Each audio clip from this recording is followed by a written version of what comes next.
Salam Sobat Sinergi, selamat datang di podcast Sinergi Siniar Penuh Energi edisi ketiga.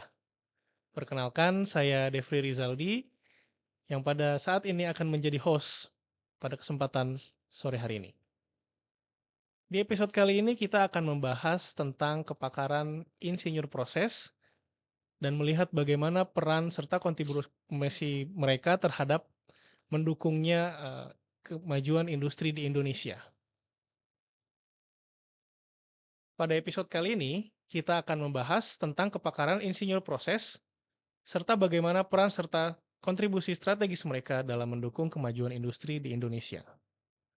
Profesi ini mungkin tidak selalu terlihat di permukaan, tapi kontribusinya sangat menentukan arah, keamanan, serta keberlanjutan dari suatu industri.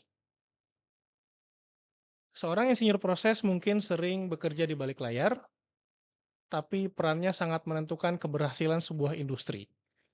Mereka bekerja tidak hanya merancang bagaimana bahan baku diolah menjadi produk yang bermanfaat, tetapi juga harus memastikan setiap prosesnya berjalan dengan aman, efisien, dan berkelanjutan. Nah, di Institut Teknologi Bandung, kepakaran insinyur proses ini dibangun melalui fondasi ilmu yang kuat, yaitu melalui pendekatan ilmiah yang dapat membedakan antara intuisi dan prediksi yang terukur. Dengan menggunakan model matematika, simulasi, dan analisis data, berbagai macam risiko bisa diidentifikasi dan dimitigasi sejak tahap perencanaan. Pada kesempatan kali ini telah hadir bersama kita semua Profesor Insinyur Yazid Bindar. Terima kasih Pak, Sama-sama. yang merupakan dosen Fakultas Teknologi Industri dari kelompok keahlian Teknik Pangan dan Kemurgi. Ya, ya. Nah, sebelum kita membahas lebih lanjut nih Pak, mungkin kita sedikit perkenalan terlebih dahulu. Ya. Sebenarnya berbicara terkait dengan insinyur proses, apa yang membedakan antara insinyur proses dengan insinyur teknik lainnya? Ya. Baik. Sebelumnya tentu saya lihat bidang keilmuan yang di dalam istilah umumnya di industri kita sebut ini proses engineering ya. Proses engineering, kemudian basisnya kalau sekarang di FTI di bagian kita dididik dalam keilmuan teknik kimia, ada teknik pangan, ada teknik bioenergi kemurgi. Jadi intinya kita tentu akan memproses bahan baku menjadi produk yang kita inginkan melalui unit-unit proses sambung menyambung satu sama lain, maka kita kasih kata proses engineering. Mungkin teman lain juga bisa menamakan namanya proses, ya tentu karakteristik di kita di situ adalah mulai dari bahan baku kita olah, pengolahannya bisa pengolahan biologis, bisa pengolahan fisik, bisa pengolahan secara kimia gitu, dan bisa sambung menyambung. Ini prosesnya saling bergantung, maka kompleksitasnya ada di situ. Maka insinyur di sana kita sebut insinyur proses. Gitu. Jadi memang secara ruang lingkup profesi ada hal-hal yang cukup spesifik bagi insinyur proses ini sehingga membedakan dia dari insinyur teknik lainnya ya. Iya, betul betul. Baik. Nah, terkait dengan tadi memproses bahan baku menjadi suatu produk dalam suatu tahapan-tahapan proses, ketika kita ingin membangun suatu sistem yang berkelanjutan tadi, kira-kira keputusan apa yang cukup krusial, Pak, harus kita tetapkan di awal? Ya, ya kami kalau misalnya membangun proses tentu ada proses yang sudah proven ya, yang sudah terbukti. Kalau enggak, nanti tentu risikonya besar kalau proses yang masih kita kembangkan dalam skala laboratorium, masih pilot, belum masuk ke proven di industri, berarti risikonya besar ya ketidakberhasilannya dan segala macam ya. Nah, dalam hal ini tentu kita di sini mendidik ya mahasiswa-mahasiswa menjadi insinyur proses dengan bekal kemampuan untuk merancang, kemampuan untuk bisa mendorong itu membuat, memperkirakan, nah itu tahap-tahap di awal seperti itu. Nah, nanti kalau seandainya proses nanti pabriknya sudah dibangun atau mau dibangun, berarti tentu kita akan berkembang merancangnya seperti apa. Nah, sehingga proses terlibat dari situ. Situ. Nah, zaman dulu itu sangat bergantung kepada pengalaman-pengalaman lalu. Hmm. Jadi nggak semua orang bisa terlibat di pengalaman lalu. Nah, sekarang dengan keilmuan yang cukup istilahnya aksesnya mudah, orang bisa memiliki dengan kemampuan perkiraan. Nah, dari awal itu sudah dilibatkan keilmuannya. Ah, Nah, dalam pelibatan keilmuan ini saya kira ITB ya, keterlibatan kepakaran insinyur proses yang dimiliki oleh ITB ini ya kita bisa membantu praktisi-praktisi yang ada di luar yang sedang profesional. membangun industrinya. Nah, biasanya kalau dia sebelum jadi ada tiga tiga komponen utama. Nah, kalau dia dirancang awal tentu kebanyakan awalnya fokus efisiensi. Efisiensi, ya. Nah, kemudian productivity. Ah. Nah, kemudian dipikirkan juga adalah safety-nya. Hmm. Tapi kalau sudah dibangun, terbalik safety dulu, Dulu productivity, efisiensi terakhir. terakhir. Nah, di situ kira-kira kita nanti kalau sudah dibangun, sudah dijalankan, nah kepakaran insinyur proses ini ya terlibat di semua baik mengoperasikan maupun mencapai target-target produksi, kemudian mengelola permasalahan yang terjadi seperti apa. Nah, disitulah ilmu berperan. Oh, menarik, Pak. Nah, Jadi kalau misalnya tadi kita bandingkan dari kondisi di zaman dulu ya, di mana mungkin kita melihat atau belajarnya dari pengalaman-pengalaman sebelumnya. ya, Sementara dengan ilmu dan pengetahuan yang berkembang saat ini, mungkin beberapa data bisa kita simulasikan dan kita prediksikan seperti itu ya. betul. Nah, bagaimana perbedaannya atau sejauh mana perbedaan keakurasian yang kita dapatkan saat ini dibandingkan dengan zaman dulu? Ya, kalau dulu eh, orang mengembangkan di industri atau pabrik tentu berpijak kepada pengalaman yang lalu kan. Betul. Nah, perubahan-perubahan yang dilakukan itu belum banyak sehingga berpijak kepada standar yang udah ada. Oke. Nah, dengan yang sekarang, dengan keilmuan yang ada, ya itu bisa melakukan modifikasi-modifikasi, meningkatkan kapasitas, itu bisa dilakukan. Nah, pengalaman saya di satu pabrik misalnya, satu saat saya mendapatkan permintaan bantuan untuk menambahkan sebuah unit proses. Oke. Tetapi waktu itu sudah ditawarkan ke pihak-pihak luar, kemudian waktu ditanya ke saya, Pak Yazid, apa ini kita bisa develop sendiri kan? Nah, saya bilang ya saya mampu memperkirakan apa Hmm. yang akan terjadi. Maka saya Menarik. coba simulasi di situ begini begini begini terjadinya. Oh, barangkali bisa kita jalankan sendiri. Ah, Nah, maka kesempatan waktu itu saya diberikan kesempatan, saya bilang saya nggak mampu menjamin, tapi saya mampu membantu. Nah, perusahaan tersebut menjalankan dan ceritanya dengan dijalankan sendiri itu cost biayanya bisa dipangkas ditekan ya. sangat-sangat ditekan. Jadi Wah. waktu itu dengan simulasi dengan keilmuan tadi kita punya bekal pengalaman kurang tapi dibantu oleh Hmm. ini semua apa namanya prediksi ini. Prediksi. Ini Ya. yang menarik ya. Mm, Iya, iya, iya. mm, Jadi memang bisa terlihat sekali manfaat yang dirasakan mm. akibat adanya profesi dan kepakaran ini. Ya betul. Mm, Baik, baik. Kan mm. sekarang ini di era industri 4.0 ya. Betul. Jadi, Apalagi sekarang udah AI ya. ya, Jadi betul. luar biasa nih perkembangan ke depan.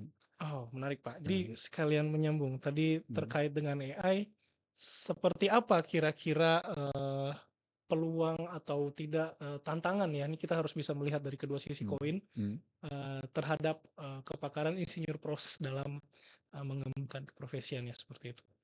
Ya, dalam hal ini dengan adanya teknologi-teknologi terbaru yang sekarang, contohnya sebelum membangun pabrik yang real, bangun dulu di atas virtual. Ah, Itu sudah terjadi. Jadi dia bisa memperkirakan materialnya berapa, jumlah orangnya, deploy-nya berapa, itu real. Real. Nah, sudah di situ nanti efisiensi sekarang bisa dipangkas. Nah, secara virtual terlebih dahulu. virtual. Virtual Menarik. seperti realnya di lapangan. Seperti Persis realnya di sama. lapangan. Persis Wah. sama. Nah, kemudian nanti ditumpangkan AI di dalamnya. Ah, Nah, itu akan luar biasa, ya kan. Bisa memotong biaya dan segala macam, kecepatan, kepastian. oh, Nah, ini peran-peran kolaborasi multidisiplin itu penting di situ nantinya. Bukan orang insinyur proses saja, ada orang misalnya mengerti aliran data, orang-orang data science, orang-orang di bagian elektro dan informasi itu akan menjadi multidisiplin semua kan. wah ya menarik sih. Jadi Hmm. dengan adanya AI ini lebih bisa mengembangkan eh, peran serta kontribusi dari insinyur proses beserta dengan teman-teman profesi lainnya tentu Betul. saja. AI akan empowering, akan mempercepat dan akan komprehensif sehingga kemampuan kita yang biasanya terbatas kemudian dikelilingi ada AI, berarti boleh dikatakan brain kita bertambah sama Betul, AI. betul. Hmm. Menambah, memperkaya dalam pengambilan keputusan juga Ya, terutama ya Pak jadi ya. nggak perlu ditakut. Betul, betul. Hmm. Nah, kita kembali sedikit ya, kalau tadi misalnya sudah ada AI, sehingga sekarang akses peserta didik atau mahasiswa ya, juga sudah bisa mulai belajar dalam pemanfaatan teknologi ini tentunya ya. Betul, betul. Nah, berbicara terkait hal itu, kira-kira sebagai seorang newbie misalnya, Hmm. eee, apa hal-hal yang harus diperhatikan sehingga bisa dihindari saat masih jadi mahasiswa terkait dengan bagaimana menjadi seorang rekayasawan proses ini? Ya, ya mungkin ada perubahan apa ya, perubahan paradigma juga. Hmm. Mungkin selama ini mahasiswa misalnya di ITB mungkin tertekannya terlalu berat misalnya. Nah, bagaimana membalikkan Betul. ketika dia enjoy. Ah, Enjoy itu yang menjadi utama. Nah, kalau kita dalam keadaan tidak enjoy, semudah-mudahnya pekerjaan, malas mengerjakan. tetap akan terasa Ya berat. berat. Tapi kalau kita enjoy sesulit-sulitnya, itu adalah ini apa namanya senang mengerjakan yang walaupun berat karena kita enjoy kan. Iya, iya, iya. Nah, enjoy itu biasanya ada objektif. Gimana tuh, Pak? Nah, kalau ada objektifnya, nah coba lihat anak generasi sekarang enjoy main gamenya kan enjoy ada objektif. Betul. Nah, kalau biasanya saya di kelas kuliah-kuliah saya biasanya saya kasih uang di situnya. Ini Oh. enjoy, kita targetnya ke sini nih. Nah, mulai dia kepikir kan. Nah, biasanya Iya, kalau iya. udah ada target seperti itu, gunung yang susah aja bisa dia daki kalau dia tahu emas ada di sana. Betul. Jadi diperlihatkan dulu target akhirnya ingin seperti apa, Ah, gitu. baru nanti enjoy akan mengikuti itu. Ya, Betul. nah biasanya kalau ITB kan pendekatan fundamental. Betul. Nah, kalau fundamental itu yang survivingnya nggak banyak. Ya, akan ada survival rate Nah, kalau tertentu. kita balik, pendekatannya adalah implementatif. Ah, Lain cerita, yang biasa menjadi luar biasa ketika dia enjoy kan. iya. Nah, ini yang kita coba dalam insinyur proses di ini juga saya prediksi saya, simulasi saya nggak sebut simulasi ke mahasiswa. Apa yang saya sebut? Ayo kita main games. Menarik pendekatannya, Bro. Variasinya numerik. Iya, iya, Pak. Tapi kita game dulu kan. Iya, iya, iya, iya. Jadi memang bagaimana mengkondisikan atau mengencourage mahasiswa ya sekarang menjadi Ya, penting-penting. karena generasi ITB ini luar biasa membentuk orang yang inovatif. Tapi Hmm, pembentukannya itu sangat-sangat apa ya? prosesnya ya. Prosesnya itu hebat lah ya. Tapi dalam konteks yang itu namanya fundamental. Iya, iya. Tapi dalam konteks yang namanya kita menuntun orang yang biasa bisa jadi luar biasa kalau Biasa. pakai konsep menuntun. Iya, iya. Tapi kalau konsepnya training keras gitu kan, yang biasa bisa tersungkur kan. Iya, betul. Wah, mantap ini Pak. Ini Sobat Sinergi bisa belajar banyak hal. Ya, ya. di episode kali ini, luar biasa. Mhm. Nah, ya kita dalam, mempersiapkan, calon, insinyur proses selanjutnya, tentu saja tadi ada tantangan, ada juga peluang. Mmm. Nah, kalau melihat tren yang ada saat ini, Pak, bagaimana keterkaitan atau, relevansi dari pendekatan-pendekatan yang dipelajari pada saat dia menempuh pendidikan insinyur proses, pada bidang lainnya, misalnya, pengambilan keputusan di, pemerintahan contohnya atau bidang-bidang lainnya? Ya, memang ada, common ground ya antara, kita mendapatkan keilmuan, terus ada namanya algoritmanya yang generik algorithm di dalam berpikir kan. Nah, jadi apa yang diajarkan di sini ketika secara spesifik memang bidangnya harus dipilih, misalnya teknik kimia, kemudian elektro dan segala macam, tetapi di situ ada common ground di dalam, generic algorithm dalam memecahkan masalah. Masalah. Nah, itu yang biasanya ITB, memberikan seperti itu. Jadi pindah-pindah tempat, tentu dia perlu adaptasi dan biasanya dia belajar kembali dan dalam waktu cepat bisa beradaptasi dan memberikan kontribusi ke tempat yang baru, biasanya seperti itu. Tidak heran macam-macam, lulusan misalnya di ITB kemana-mana, ya kalau udah profesi ya apa yang ditugaskan harus dijalankan kan. Betul betul. Mhm. Berarti dengan kata lain juga tadi seperti pendekatan pemodelan atau analisis data yang mungkin banyak dilatih selama, menempuh pendidikan ini, bisa juga diaplikasikan pada bidang-bidang lainnya. Misalnya ternyata mahasiswanya ternyata ingin mendapatkan peluang yang lain, seperti itu. Ya, ya dalam hal ini kan, kita harus menitipkan di mahasiswa yang kita didik, ya kita titipkan sebuah kebisaan. Mmm, Nah, kalau keilmuan itu berarti kan dia mengeluarkan konsep-konsep keilmuan. Kalau kebisaan dia menyelesaikan masalah dengan apa yang dia bisa kan. Nah, ketika dia punya kebisaan sedikit saja, kita bekali dengan kebisaan nanti di luar, ya dia punya percaya diri yang kuat. Nah, ketika sudah punya percaya diri, maka berkomunikasi dengan orang, manfaatnya dengan orang lain itu kelihatan. Oh, kamu bisa ini ya. terasa banget, iya, Nah, itu yang kita latih dalam konteks kebisaan, kalau bahasanya kan kompetensi kan ya. betul betul. Nah, kompetensi-kompetensi ini yang dilatih terus-menerus kan. Nah, di dalam kelas segala macam kebisaan insinyur proses ya salah satunya, oh saya bisa memprediksi semua nih. Ah, Nah, orang, oh luar kamu biasa. bisa ya? Ya, oh kok bisa lebih kompleks, bisa lebih cepat. Nah, mulai orang atasan bisa percaya kan. Ah, Mm. iya iya. Jadi, oh bisa prediksi ini, ya itu sesuatu, yang kompleks kita bisa prediksi, ya itu ke sesuatu yang kita bekali lah dengan kebisaan. Jadi salah satu common ground-nya kalau boleh dikutip sekali lagi berarti tadi kemampuan untuk melihat dari berbagai sisi juga ya, Betul, betul, betul. dari kepakaran insinyur proses ini. Hmm.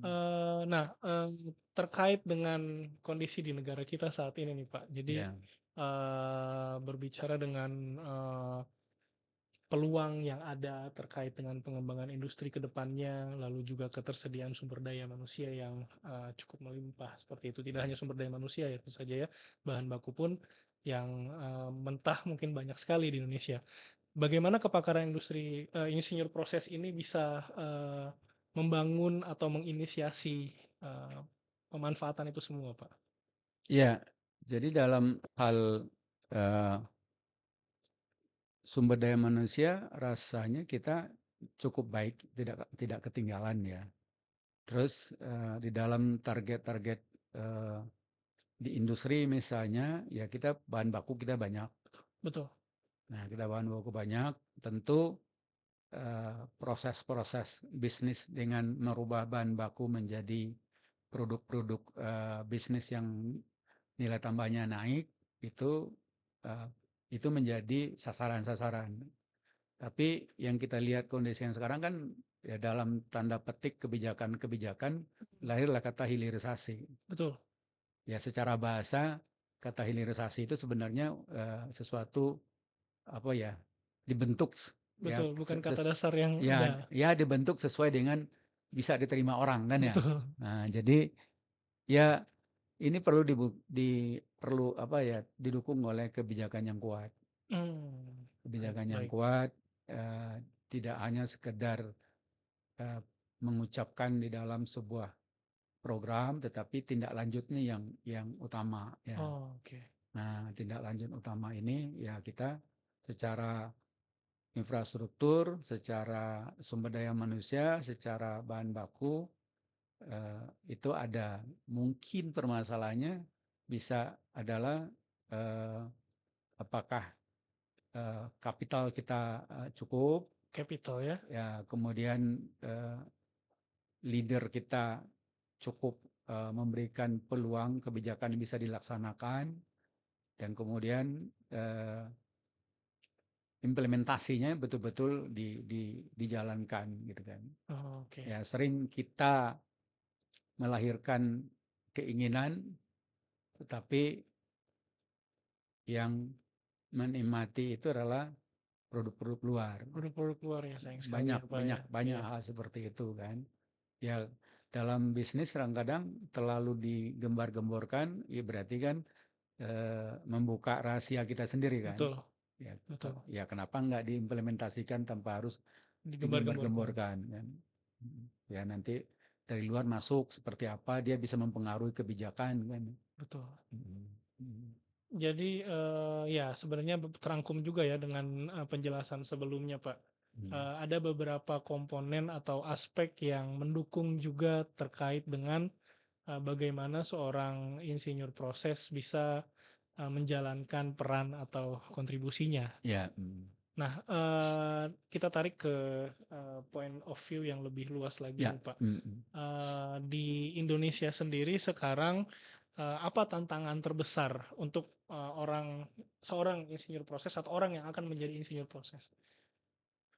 Ya tentu, tantangan terbesar ini kondisi kita adalah, eee, istilahnya ekosistemnya ya. Ekosistem ya? Ekosistem industri kita, eee, istilahnya yang sekarang terjadi di Indonesia adalah pertumbuhan industri kita malah negatif, menurun kan, yang terjadi.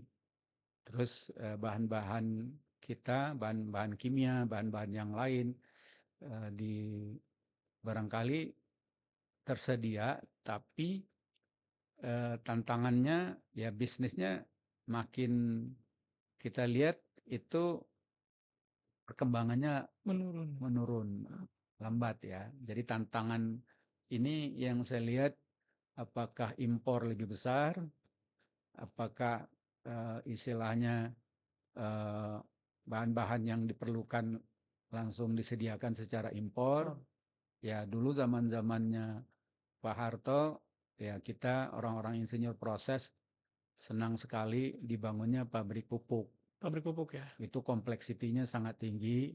Ya pupuk Korea itu luar biasa. Ini kebanggaannya orang-orang insinyur proses juga bekerja di pabrik pupuk.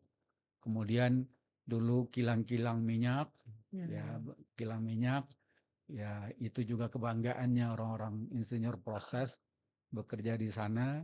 Kemudian di industri-industri, apa namanya, baja dan segala macam. Nah, kemudian industri kimia yang sifatnya spesifik itu Mmm, barangkali menjadi apa ya, menjadi, fokus ke depan yang menarik iya iya kita iya, betul betul. jalankan juga kan. Nah, Hmm.